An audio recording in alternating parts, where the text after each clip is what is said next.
रिश्ते को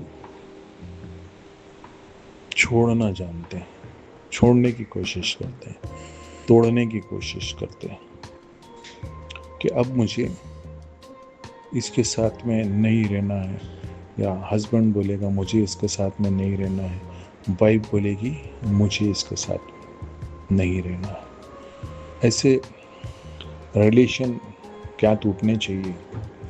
क्या रिलेशन में इतनी कड़वाहट आ जाती है कि वो सिर्फ तलाक ही मांग सकते हैं? वो रिलेशन में कुछ बचा हुआ नहीं होता है क्या? तो आज हम बात करेंगे डाइवोर्स, तलाक, छूटा छेड़ा, ये होना चाहिए? मेरे हिसाब से तो किसी का भी डाइवोर्स नहीं होना चाहिए, छुट्टे छेड़े नहीं होना चाहिए। एक बार जो दो आत्मा मिलती है तो वो परमात्मा के पास में जाके उन्हें आशीष और आशीर्वाद मिलता है, तब जाके वो मिलती है। और इतने करोड़ों देवी देवताओं के सामने आपका एक विवाह होता है। चाहे हम हिंदू की बात कर लें, क्रिश्चियन की बात कर लें, या मोहम्मदन की बात कर लें, कोई भी कास्ट की बात कर लें, हर किसी में ऊपर वाले को साक्षी मान के ही सभी रिश्ते तय होते हैं। तो उस रिश्ते में फिर ऐसा क्या हो जाता है जो ज़्यादातर लोग इस हद तक पहुंच जाते हैं कि वो कोर्ट में पहुंचते हैं और डाइवोर्स जाते हैं। तो अब हम बात करेंगे ऐसे रिश्तों की। कभी कभी नेचर्स की बात हो जाती है कि कुछ टाइम तक हर चीज़ बराबर चलती है, खूब अच्छे से चलती है, फिर अचानक से आदमी औरत में धीरे धीरे छोटी छोटी जो तकरार है वो बढ़ने लगती है। सबसे पहले यही बात है कि जीवन में सब कुछ अच्छा चलता रहता है, शादी के बाद हर चीज़ अच्छी चल रही है, आदमी दौड़ा दौड़ा काम पे जाता है, नौकरी पे जाता है, और जितने जल्दी ऑफिस से छूटता है उतने ही जल्दी सोचता है कि मैं फट करके घर चले जाऊं और मेरी बीवी वाइफ के पास में पहुंच जाऊं। तो ये हर दिन की यही रूटीन होती है, और कुछ गिफ्ट भी लेके जाता है। तो ये जब चीज़ें इतनी अच्छी सी चलती रहती है, फिर अचानक से धीरे धीरे करके ये रूटीन में बदलाव आने लगता है दोस्तों। ये रूटीन में बदलाव आने लगता है। जो ऑफिस से छूटते ही घर भागता था, वो कुछ साल, 2 साल, 3 साल, 4 साल के बाद में वो धीरे धीरे लेट होते जाता है। फिर उसके घर जाने की इच्छाएं कम होने लगती है। तो ऐसा क्यों होता है? ऐसा क्यों होता है? कहीं ना कहीं आदमी को घर जाना पसंद नहीं आता है। बहुत से आदमी यही सोचते हैं कि मैं जितना लेट जाऊं उतना ही मेरे लिए अच्छा होगा। इसका कारण यही होता है दोस्तों कि घर में शांति नहीं रहती है, घर में शैतान का वास हो जाता है। घर में जैसे ही आदमी जाता है, औरत के ताने चालू हो जाते हैं, या औरत की कंप्लेनें चालू हो जाती, या आदमी के कारण कुछ कंप्लेंट्स चालू हो जाती। मैं एक तरफा बात नहीं करूँगा, दोनों साइड की बात करूँगा। तो धीरे धीरे रिलेशंस में जो टाइम ज़्यादा से ज़्यादा बिताए जा रहे थे, वो रिलेशंस में अब दूरियां आ गई। जब इंसान ऑफिस से लेट आने लगे और एक आदमी ज़्यादा से ज़्यादा टाइम बाहर बिताने लगे, तो आप समझ जाओ कि आपके रिलेशंस में कहीं ना कहीं गड़बड़ है। तो ऐसे जो भी घरों में अगर ऐसा हो रहा हो, तो मैं हस्बैंड वाइफ दोनों को ये बोलना चाहूँगा कि अभी ही आपकी जो भी समस्या है उसको शॉर्ट आउट कर लीजिए। होता क्या है कि ये हस्बैंड एंड वाइफ एक दूसरे से अपनी तकलीफ़ें शेयर करना नहीं चाह रहे हैं। ये छोटी छोटी चीज़ों को मन में घर बना लिया है। अब इनकी जरा सी भी हरकतें होती है और ये एक दूसरे पे उखड़ जाते हैं।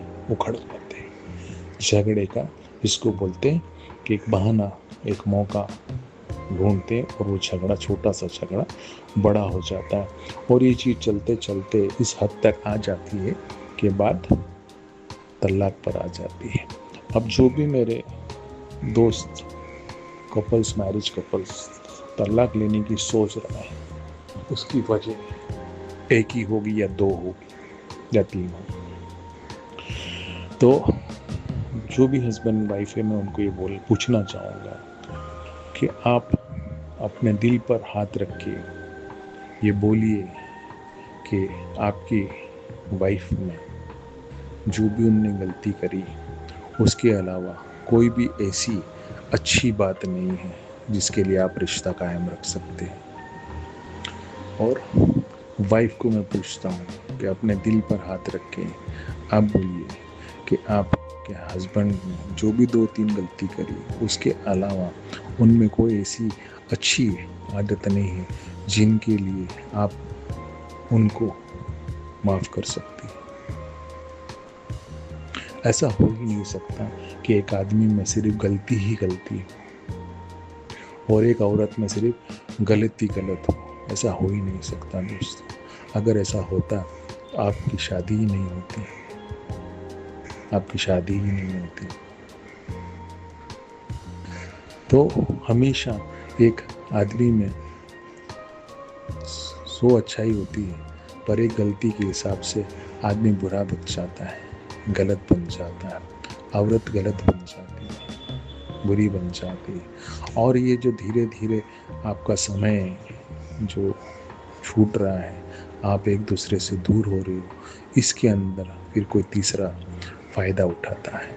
तो मेरी आप सबसे विनती है कि रिलेशन को टूटने मत दीजिए, अपने घर परिवार को टूटने मत दीजिए। हस्बैंड एंड वाइफ के रिलेशंस में तलाक कभी आना ही नहीं चाहिए। आप जुड़े हैं, आप जुड़े ही रहिए। एक दूसरे की गलतियों को नज़रअंदाज कीजिए। नहीं समझ में आ रहा है तो बैठ के एक दूसरे के साथ में बात कीजिए कि भाई ये तेरी वो आदत है, मुझे ठीक नहीं लग रही, आप ऐसा मत कीजिए, आप ऐसा मत। कोई भी चीज़ का सॉल्यूशन नहीं, ऐसा हो ही नहीं सकता।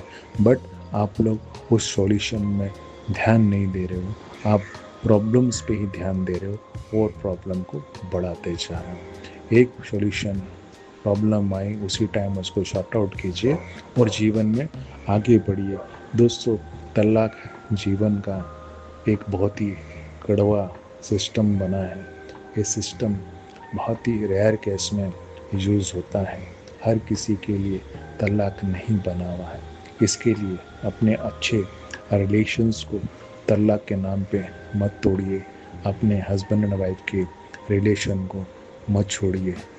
हमेशा एक दूसरे में शांति से बैठिए और सोचिए कि क्या इतना बुरा है आपका आदमी या इतनी बुरी है आपकी औरत, और उनकी जो भी अच्छाई है उस अच्छाई को देखते हुए रिलेशन को फिर पकड़िए और फिर इस रिलेशन को एक चांस और दीजिए। हर किसी के पास में जीवन में एक चांस हमेशा होता है, तो give one more chance and enjoy your marriage life. तलाक की ओर मत जाइए। मैं आप सबको हाथ जोड़ के मेरी विनती है, तलाक जैसा वर्ड ही नहीं आना चाहिए। उससे पहले आपके पास में सॉल्यूशन आना चाहिए।